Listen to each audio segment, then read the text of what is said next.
السلام عليكم. اليوم جبت لكم واحد الوصفه ديال السوشي. اذا كناخذ واحد كاس ديال الرز اللي كيكون ماشي طويل مكركب عادي، وكنغسلوه 6 ديال المرات، ومن بعد كنصفيو داك الماء وكنزيدوه كاس ديال الماء وكنخليوه واحد ساعه ديال المكانه او 30 دقيقه. من بعد كنديروه في كاسرول وكنضيفوا له كاس الماء وكنردوه فوق النار لمده 10 دقائق. من بعد كناخذوا كتلاحظوا هنايا القرعه ديال الخل ديال الرز، كنديروا 4 كاس ديال العنبه، 4 كاس، وكنضيفوا لها واحد راس معلقه ديال الملحه صغيره،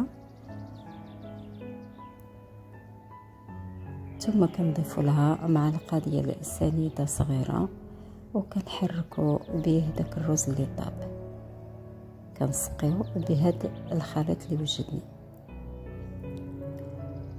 كنحركوه باش يتشرب هذا الخليط، وكنغطيوه على الاقل 2 ساعات عاد نبداو نخدموا به.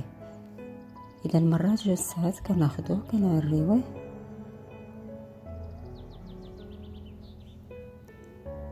اذا الان واجد باش نخدموا به لي سوشي.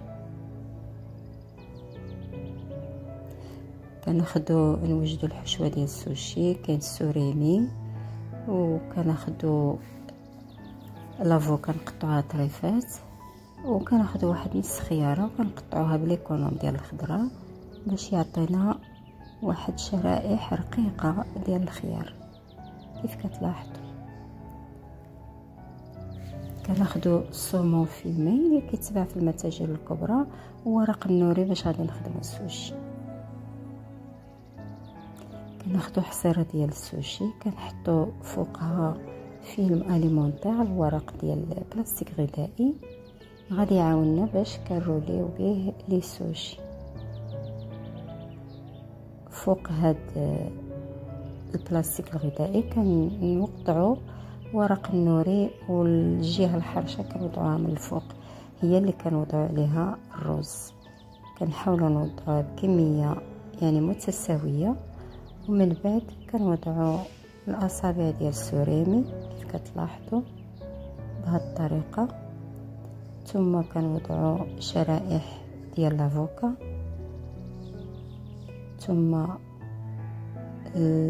الشرائح ديال الخيار اللي قطعنا، ثم السلمون المدخن او الصومون فيمي.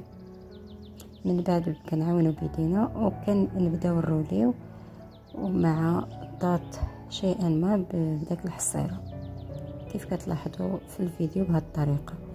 اذا كنكملوا بنفس الطريقه حتى كنلويو هاد لو بودان ديال السوشي بالطريقه اللي كتلاحظوا في الفيديو. اذا منا غنكملوا الدوره كامله كنخليوه في البلاستيك الغذائي يرتاح واحد شويه، واحد 5 دقائق، وكنمروا كنقطعوه بالسكين. الاطراف كنحيدوهم ثم كنبداو نقطعوا الدوائر بطريقه يعني متساويه. اذا تلاحظوا معي، اذا الاطراف كنحيدوهم ثم كنبداو نقطعوا دوائر بنفس السمك، كناخذوا وحده وكنعبروا عليها حتى كنكملوا التقطاع ديال البودان كامل. اذا لاحظوا كيفاش كيجي، وبهذه الطريقه نكونوا وجدنا احسن سوشي.